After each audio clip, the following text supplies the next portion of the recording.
जानेवारी सरला, फेब्रुवारीचा महिना संपत आला, पण सकाळचं गारठ काय अजून कमी नाही झालं. दुपारी उन्हाचा कडाका असतोय आणि सकाळी मात्र बारीक गार वाऱ्याची झुळूक असते. रस्त्याच्या दोन्ही बाजूची हिरवी गार झाडी बघत बघत गुळगुळीत डांबरी रस्त्यावरनं सकाळची गार हवा अंगावर घेत आमचं डमडम निघाले आदमापूरच्या दिशेने. लई दिवसाची इच्छा आज पुरी होत होती. असं म्हणते की जोपर्यंत देवाला आपल्याला देव स्वतः बोलवत नाही तोपर्यंत आपलं काय जाणं होत नाही. पार हिमालयात केदारनाथला जाऊन आलो, नेपाळमध्ये पशुपतीनाथ मंदिरला जाऊन आलो, गुवाहाटीला कामाख्या मंदिर बघितलं, पण ही जवळचा बाळूमामा मात्र बघायचा राहून गेला. कोल्हापूर मागं पडलं, जसं आदमापूर जवळ यायला लागलं तसं हृदयाची हुरहुर जरा जास्त दाटून आली. आज होणार आहे दर्शन बाळूमामाचं, जगाच्या राजाचं.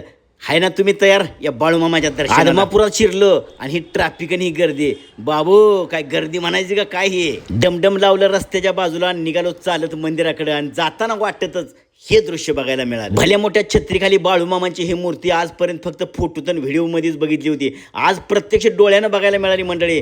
काय सांगू, लय आनंद झाला. आणि तुम्ही सुद्धा बघून घ्या मंडळी, कशा पद्धतीने इथं लोक इथं या ठिकाणी येऊन फोटो काढते ते, व्हिडिओ काढते ते आणि बाळूमामाचं दर्शन घेते. मंदिराच्या दिशेने असंख्य पावलं चालत चाललेली, माझी पण पावलं या गर्दीत मिसळली. पण अचानक हे पुढचं दृश्य बघितलं आणि मंडळी मी थबकलो. एवढं मोठं बाळूमामाचं मंदिर, पण लोकांनी तर अजिबात स्वच्छता ठेवली नाही मंडळी. काय सांगावं लोकांना, कसं सांगावं कळत. मंदिर प्रशासन म्हणा किंवा इथली ग्रामपंचायत म्हणा, अतिशय चांगला असा प्रयत्न करत्या, परंतु लोकांनी त्या गोष्टीला थोडी साथ देण्याची गरज आहे. ज्या ठिकाणी आपण नारळ घेतो, प्रसाद घेतो, अशा ठिकाणी जर आपण चप्पल ठेवली तर घाळ होणार नाही, आणि चप्पल घाळ नाही झाली म्हणून दुसरी चप्पल टाकून द्यायची गरज पडणार नाही. जसं आपण आपलं घर आणि दार स्वच्छ करतो तसं देवाचं घरदार सुद्धा आपण स्वच्छ ठेवलं पाहिजे मंडळी. इथं मंदिरात जाण्यासाठी 2 रांगा आहेत. एक आहे डायरेक्ट मंदिरात अगदी बाळूमामाच्या जवळ जात्या लाईन, तर दुसरी लाईन थोडंसं मुखदर्शनाची आहे आणि थोडंसं लांब अंतरावनं तुम्हाला दर्शन घेता येते. तुमच्याकडे जर वेळ कमी असेल तर तुम्ही मुखदर्शन घेऊन पण बाहेर येऊ शकता, आणि वेळ असेल तर मग मात्र मोठ्या रांगेत शिरून तुम्ही अगदी बाळूमामाच्या अगदी जवळ जाऊन बाळूमामांचं दर्शन घेऊ शकता मंडळी. माझं तर म्हणणं असं आहे की आलाय तुम्ही एवढ्या लांब न देवाला,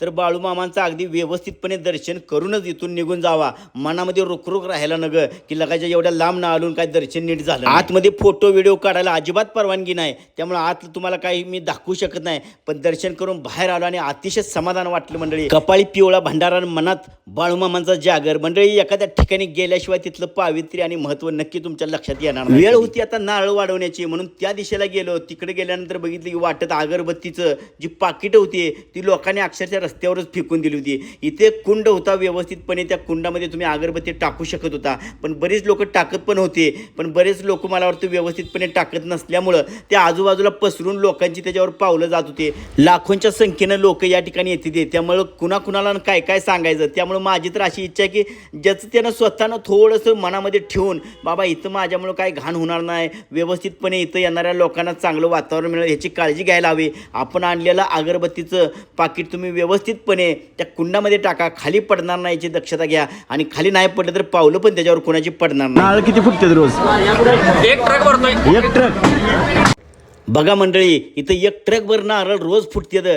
कशा पद्धतीने लोकांची भक्ती, लोकांची गर्दी. देवाकडे गेल्यावर काय मागू नका मंडळी, कारण देवाला सगळं माहिती असतं. येणाऱ्या प्रत्येक भक्ताच्या आडी अडचण देवाला माहिती असते, त्यामुळं मागून देवाला लाजवू नका. देव तुम्हाला न मागता सुद्धा सगळं अगदी पोट भरून देणार आहे, फक्त दम आणि धीर. ही बघा धान्याची मोठाली पोती. दर अमावस्याला असं मोठ्या प्रमाणात लोक इथं दान करतात, आणि हेच दान केलेलं धान्य मंडळी दररोज सकाळ संध्याकाळ इथं प्रसाद म्हणून अगदी मुक्तपणे भक्तांना दिलं जातं. इथं आल्यानंतर इथल्या जागेचीच कमाल की काय कुणास ठाऊक, लोकांच्या अंगी भक्ती आणि भावना दाटून येतात. आणि बघा लोक मंडळी कशा पद्धतीने मंदिराकडे तोंड करून अगदी देवाचं आणि बाळूमामांचं दर्शन घेत असतात. तुमची जर इच्छा पुरी होणार असेल तर ₹2 नाणं असं भांडारात चिटकून जर तुम्ही लावलं तर ते चिटकून राहतं, आणि हेच खरी बाळूमामाची शक्ती आहे मंडळी. व्हिडिओ आवडला तर करून टाका आपल्या मराठी ग्लोब या चॅनलला सबस्क्राईब. घ्या बाळूमामाचं नाव आणि म्हणा, बाळूमामाच्या नावानं चांग भले, बाळूमामाच्या नावानं चांग भले.